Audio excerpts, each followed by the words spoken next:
Okay guys, so today we're going to actually write an SAR together. This is the same problem that was on the last slide of the PowerPoint presentation that you just saw. So together we're going to write this SAR together. So here's the problem.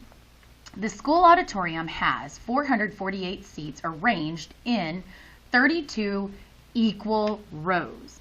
How many seats are in each row? So this word equal rows, these two words equal rows are very important words, okay?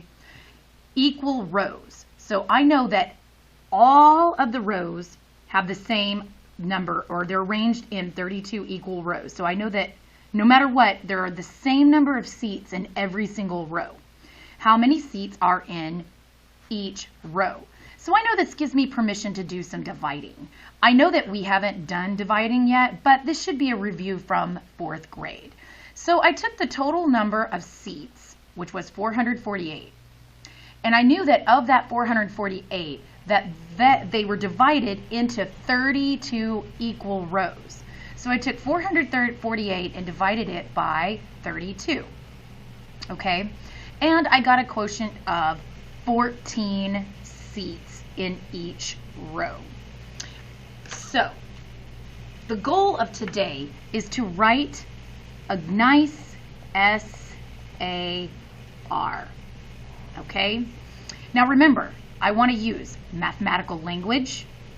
I want to take the question and restate, and I'm going to take this question and I'm going to put my answer in the question and use that as my very first sentence.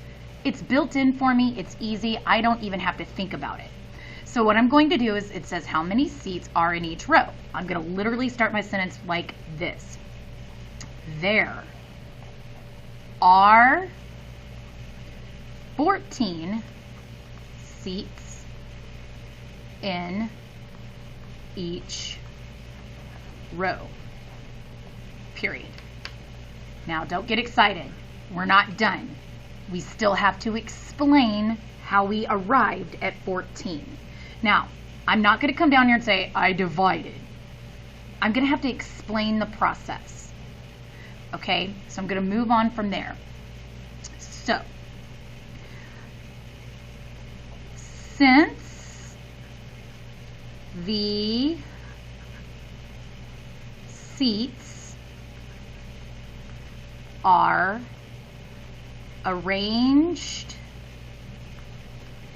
in equal rows, comma, I know I can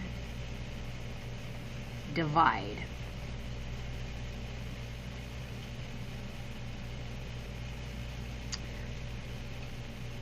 I divided 448. Now, I'm not going to just say 448. I have to say what 448 stands for, or what it represents. I divided 448, I'm going to put in parentheses, that means seats. When you use parentheses like this, this tells the reader that you're referring to this. It means like, okay, this is what I mean here. Seats. I divided 448 seats by the number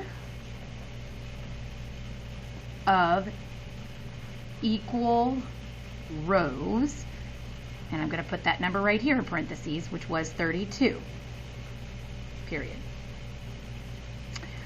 I got a quotient. I don't want to say answer, because you know what, the answer to a division problem is called a quotient. I want to use that mathematical language, and I want you to start using it as well.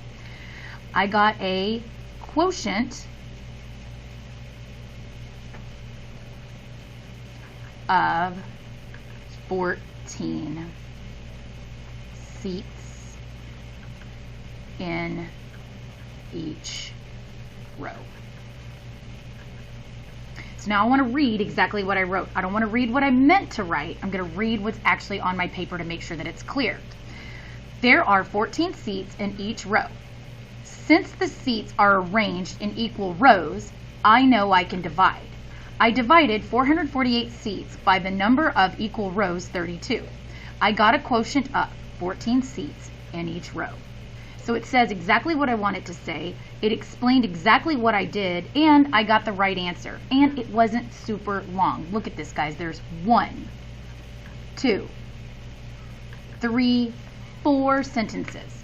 This is a very short SAR, and it didn't take much work, and all I had to do was just explain what I did. So I don't want you to get scared of SARs and think that they are horrible and terrible. They're really not. In fact, they need to be as short as they can be, but still allow you to explain exactly your thinking. Okay, so I hope this was helpful. And in the next slide, I'm going to give you a chance, or on the next activity, I'm going to give you a chance. I'm going to give you a problem. Don't worry, it won't be division. I'm going to give you a problem, and I would like for you to reply in the discussion at the bottom with your own SAR.